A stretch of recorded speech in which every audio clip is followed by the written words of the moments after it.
जो ड्रामा पता चलता है वो तो जैसे आप सबको पता है कि कर्म के हिसाब से चलता है।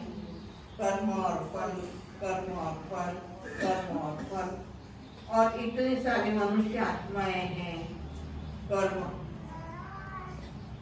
कर्म व्यक्ति कर लेता है और उसको फल देने के लिए सिचुएशन को बनाना पड़ता है। समझा? जैसे मैं कई बार कहती हूँ कि जब किसी का एक्सीडेंट हो जाता है, तो फ्रैक्चर हो जाता है, तो हम कई बार कहते हैं कि एक्सीडेंट हुआ इसलिए फ्रैक्चर हुआ। नहीं, फ्रैक्चर होना था इसीलिए एक्सीडेंट हुआ।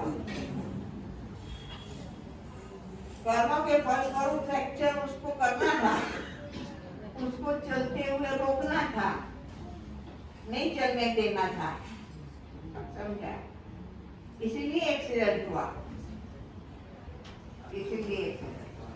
तो कर्म का फल देने के लिए सिचुएशन को बनाना पड़ता है, कुदरत को।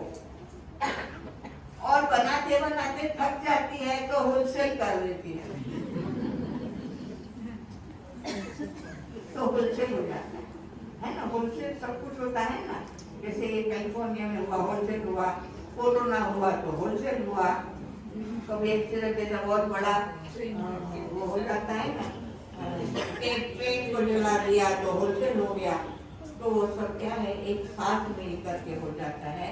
जब कुदरत कर्म का फल देने की उसको टाइम नहीं मिलता है, उसको फिर इतना ताकत नहीं रहती है।